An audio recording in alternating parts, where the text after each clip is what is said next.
Bismillahirrahmanirrahim. Assalamualaikum warahmatullahi wabarakatuh. Perkenalkan, nama saya Mei Sundari dengan NIM 1C01180878 dari kelas R12 mata kuliah Akuntansi Syariah. Di sini, saya akan mempresentasikan materi yang berjudul Sejarah dan Pemikiran Akuntansi Syariah. Langsung saja kita masuk ke pembahasan yang pertama, yaitu perkembangan awal akuntansi. Pada abad ke-14, pedagang dari Genoa mulai mengadakan pencatatan secara sederhana.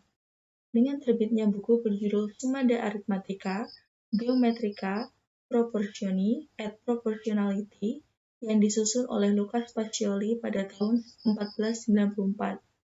Pembukuan mulai dilakukan secara sistematis dengan menggunakan sistem berpasangan dan berkembang di Belanda dengan nama sistem kontinental. Kemudian, pada abad ke-19 dikembangkan lagi di Amerika Serikat menjadi akuntansi atau accounting, dan sistem akuntansinya dikenal sebagai sistem Anglo-Saxon. Di Indonesia, pada saat kemerdekaan putra-putri Indonesia dikirim ke Amerika Serikat untuk memperdalam ilmu akuntansi. Pada tahun 1952, dibuka jurusan akuntansi di Fakultas Ekonomi Universitas Indonesia, yang kemudian diikuti oleh perguruan tinggi negeri yang lain. Mulai saat itulah akuntansi sistem kontinental bergeser ke sistem Anglo-Saxon Amerika Serikat.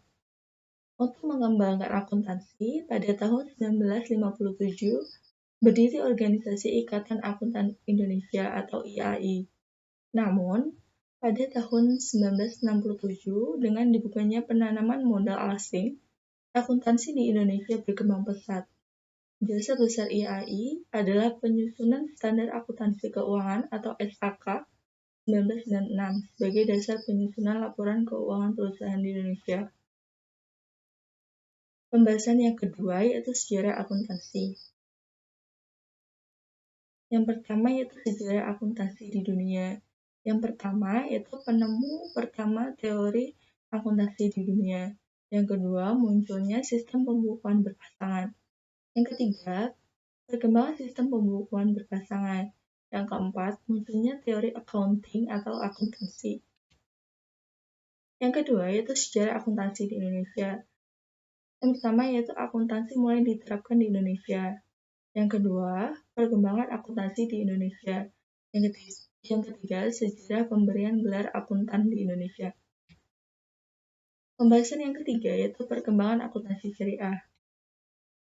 Jalan dengan mulai diberlakukannya ketentuan transparansi bagi perbankan syariah, selama tahun laporan telah dilakukan pertemuan dengan pihak Ikatan Akuntan Indonesia atau IAI yang ditindaklanjuti dengan pemberian materi yang diperlukan pada pelatihan berkelanjutan yang diselenggarakan oleh IAI kepada para akuntan publik Indonesia dalam rangka memberikan pemahaman mengenai proses pelaksanaan pemenuhan ketentuan tersebut yang mulai berlaku pada laporan keuangan tahun buku 2006 dalam upaya untuk mendorong tersusunnya norma-norma keuangan syariah yang seragam dan pengembangan produk yang selaras antara aspek syariah dan kehati-hatian. Pada tahun laporan telah dilakukan pembahasan bersama pihak terkait di dalam Komite Akuntansi Syariah, di mana Bank Indonesia sebagai salah satu anggotanya, bersama Ikatan Akuntan Indonesia dan pihak lainnya. Pembahasan yang keempat yaitu sekilas prosedur dan istilah yang digunakan. Prosedur yang harus dilakukan adalah sebagai berikut. Yang pertama yaitu transaksi harus dicatat setelah terjadi.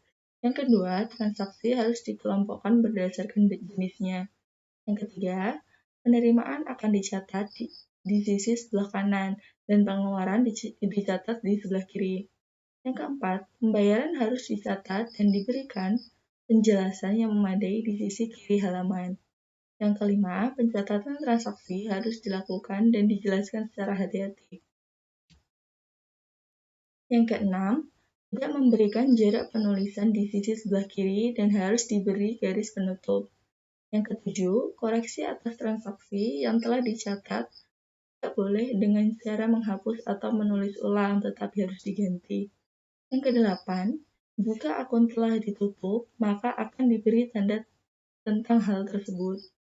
Yang kesembilan, seluruh transaksi yang dicatat di buku jurnal akan dipindahkan pada buku khusus berdasarkan pengelompokan transaksi. Yang kesembilan, yang kesepuluh, orang melakukan pencatatan untuk pengelompokan berdasarkan dengan orang yang melakukan pencatatan harian. Yang ke-11, saldo diperoleh dari selisih. Yang ke-12, laporan harus disusun setiap bulan dan tahun dengan detail dan membuat informasi penting. Yang ke-13, pada setiap akhir tahun, laporan harus menjelaskan seluruh informasi garang secara detail dan dana yang berada di bawah wewenangnya. Yang terakhir yaitu laporan tahunan yang disusun oleh Al-Khatib akan diperiksa dan dibandingkan dengan tahun sebelumnya dan akan disimpan di Diwan Pusat. Dihubungkan dengan prosedur tersebut, terdapat beberapa istilah sebagai berikut. Yang pertama yaitu al-jaridah, yaitu buku untuk mencatat transaksi yang dalam bahasa Arab berarti koran atau jurnal.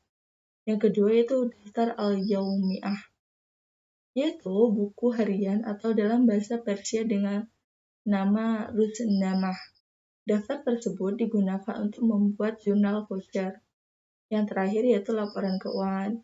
Di sini dibagi menjadi 3. Yang pertama yaitu al-hikmah, yang kedua al-jamiah, yang ketiga yaitu perhitungan dan laporan zakat. Pembahasan yang kelima yaitu hubungan akuntansi modern dengan akuntansi syariah. Hubungan akuntansi syariah dan akuntansi modern karena adanya interaksi antara Luca Pacioli dan pedagang Arab yang memunculkan dugaan mengenai konsep double entry. Bukti-bukti dan istilah yang digunakan Pacioli juga sama dengan para pedagang Arab. Sekian yang dapat saya sampaikan, kurang dan lebihnya saya mohon maaf. Saya akhiri, wassalamualaikum warahmatullahi wabarakatuh.